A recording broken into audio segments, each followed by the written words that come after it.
we need to be really good at understanding, because our role is to recognise what is the world telling us and how do we actually succeed inside that constraint, if you like, in that way. And I just found that we'd go from week to week to week to week to week without having any form of reflection around that. The other thing, we'd also do that with our team members. So I'd always make sure one of my weekly catch-ups with my team members was only ever about them. That was only ever about them. And the three questions at both an organisational level and a personal level was, I'd ask three questions: what happened, what now, what next? What happened? What have we learned? What do we do with that learnings now? And what next? Does it mean we're still on track in that sense, or do we need to change track, in that way? So less tactical, but just more consistent application of system would be my take. To lead, what is your most effective strategy to onboard others? Just make the stories. This key element to this is, do people understand what we're trying to do? First question, do people understand what we're trying to do? And then they go, yeah. And I go, do you know now how your contribution matters to what we're trying to do? And if they don't know what we're trying to do, and they don't understand how their contribution matters to what we're trying to do, well, the chances are you're going to get something less than what the possibilities are from that individual. And so I reckon that's a really good check-in. Are you sure people understand what we're trying to do here? Yeah. And then they go, and I think that's one of the secret sources of what Chris Fagan's done. He's really simple in what they're trying to do. Like, he borrows from Ted Lasso, for goodness sake. Like, it's the most obvious thing you could ever think of. But I reckon every single person who's been part of their premierships over the last couple of years would say my contribution to this was important, and regardless of what their role actually was, whether you're Harris Andrews playing, leading the back line, or whether you were the person who was, was just making sure that the drinks were ready when the boys came back off the track. It's all of that stuff which I think is important. Yeah, and I think while there's a few more coming through, and I'm conscious of it being 108, but even when we're talking about this, whether it's what we're doing as a parent, what we're doing as a sibling, what we're doing as a junior football coach, what we're doing in the workplace, it's across all of those, which I love. Yeah, no, very much. So just looking at just a couple of questions here, and wonderful question from Anna in regard to the performance aspect of it is mate, there would be no high performance environment in the world who would think catching up with your person once or twice a year to give them a performance review actually works. Recognise the value of every single conversation you have by regularly assessing how your people are actually going. So I just call it, you are the talent manager. And so therefore I think some of the most important conversations I had with people were actually the little 2-minuter, the little 3-minuter, and where you had, and if you're going to give feedback, it's just, again, you notice I go 2s and 3s often, 3 rules: can I back it up? Is it important? Is it coming from a good place? And if it's a tough piece of feedback, which if you can back it up, it's important, it's coming from a good place, you're dishonouring the person by not giving them that feedback. If it's a good piece of feedback, well, that can happen often, when you're walking down and have a cup of coffee. That's okay, mate. That was a terrific presentation the other day. You nailed it. I was starting to get a bit, I thought you were bloody, those people in the room were being disrespectful. You brought them back in, they whatever. By the end, mate, you had them in the palm of your hand. That's the sort of conversation people would, and why is that important? Because, mate, they're really important to us, those people, but that's also great for your development, that you saw that and you drew them back in the room. That's the sort of conversation people then go home and talk to their partners about. I'll go, hey, this good chat with Cameron today, about this. So performance review, so I think that's why I say you assess your team on a weekly basis. Not because necessarily much has changed, but because you probably never did anything about it the week before. That's the reason. You're always looking at ways of means of which you can actually have those conversations.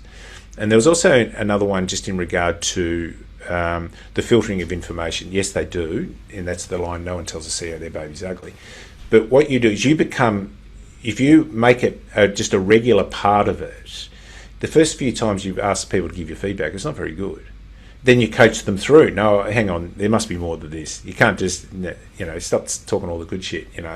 For me to grow, for me to learn, I need to hear how you're experiencing me. I know how I want you to experience me, but if there's a gap between how you're experiencing me and what my intention is, I need to know about that, and then I can go to work on it. And I would say what Chris is now getting at Brisbane would be pretty high quality but he's earned that right, in that sense. That's right. If you're doing it as a one-off, you're never going to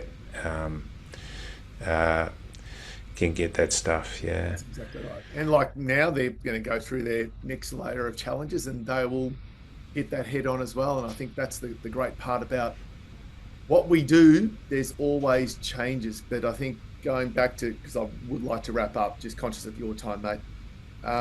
You started with this, and you've sort of been very consistent with, it's about the system, it's about the framework, it's about the system, it's about the framework, and making sure we stick to that. Yeah. There was a few other questions with regards to the recording. Yes, it will be available, so we'll reach out to you guys, and for those of you that want it, we will definitely send it on. There's no problems with that at all. Once it gets out of post-production, it'll be available for everybody that joined us today. Well, thanks very much for the opportunity, mate. Thank you again.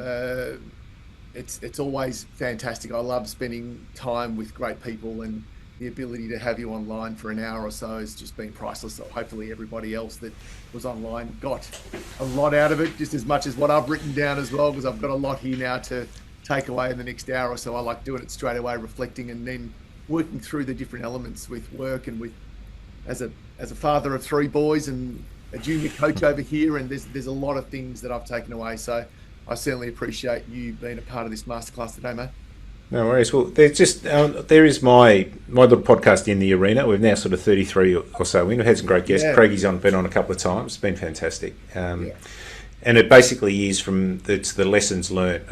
One of my lines is never trust a leader without a limp. And so the people get on, they talk about their limp there, the lessons they've learned.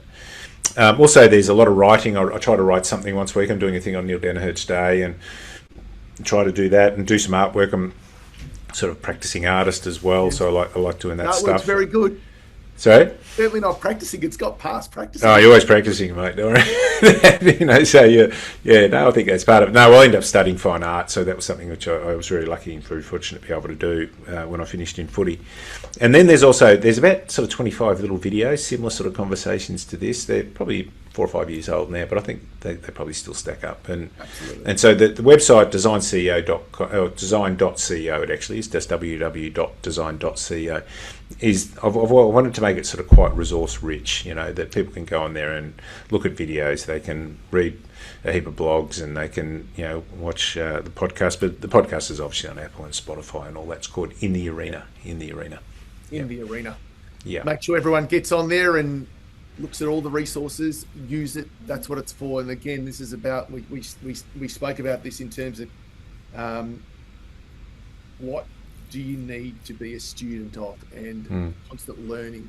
I think that's the great part. That's what these masterclasses are about, and the sharing and the ability now to take that to the next level. So, mate, thank you again. It's been an awesome 65 minutes or so. I really appreciate you jumping online and sharing as much as you have. Hopefully everybody online has got as much as what I've got out of it, and I just want to say a massive thank you again. Yeah, good on you, mate. No, thanks for the opportunity, and I really appreciate that you've reached out and enjoy the conversations that we have, and good luck to everyone. It's mate, leadership's tough, but it's also unbelievably rewarding. 100%. Yeah. Thank you. Signing off till I see all you guys next time. Thanks again. Enjoy the rest of your week. Thanks, Kevin. Take care. Cheers, mate.